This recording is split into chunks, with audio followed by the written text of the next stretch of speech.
ಸಂಗೀತ ಮಾಂತ್ರಿಕ ಇಳೆಯರಾಜಗೆ ಭಾರಿ ಹಿನ್ನಡೆ. ಕಾಪಿರೈಟ್ ಅಸ್ತ್ರವೇ ಈಗ ದಿಗ್ಗಜನಿಗೆ ತಿರುಗುಬಾಣ.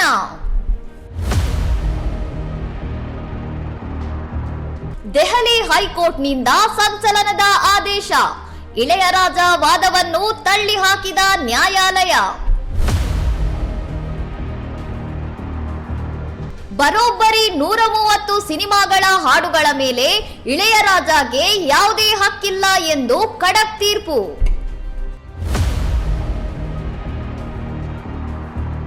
ಇಳೆಯರಾಜ ವಿರುದ್ಧದ ಕಾನೂನು ಸಮರದಲ್ಲಿ ಮ್ಯೂಸಿಕ್ ಕಂಪನಿ ಸಾರೆಗಾಮಾಗೆ ಭರ್ಜರಿ ಜಯ.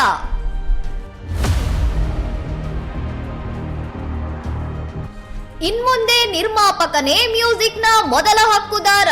ನ್ಯಾಯಾಲಯದಿಂದ ಕಾಪಿರೈಟ್ ಕಾನೂನಿನ ಸ್ಪಷ್ಟನೆ.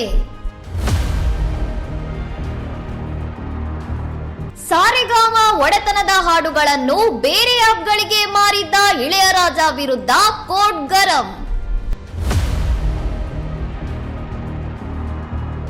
ಕನ್ನಡ ತಮಿಳು ಸೇರಿ 5 ಭಾಷೆಗಳ ಸೂಪರ್ ಹಿಟ್ ಹಾಡುಗಳ ಮೇಲಿನ ಅಧಿಕಾರ ಕಳೆದುಕೊಂಡ ಇಳೆಯರಾಜ. ಎಸ್ಪಿಬಿಗೆ ನೋಟಿಸ್ ನೀಡಿ ವಿವಾದಕ್ಕೀಡಾಗಿದ್ದ ಇಳೆಯರಾಜಗೆ ಈಗ ಕಾನೂನಿನಿಂದಲೇ ದೊಡ್ಡ ಹೊಡೆತ. ಇತ್ತೀಚೆಗೆ ಮಂಜು ಮೇಲ್ ಬಾಯ್ಸ್ ಚಿತ್ರದ ಮೇಲೆ ಕೇಸ್ ಹಾಕಿದ್ದ ಇಳೆಯರಾಜಗೆ ಈಗ ತಾವೇ ಹಾಕಿದ ಕಾನೂನಿನ ಉರುಳು. ಇನ್ನಷ್ಟು ಸುದ್ದಿಗಳಿಗಾಗಿ ನೋಡ್ತಾ ಇರಿ ಸೌರಂ ಟಿವಿ.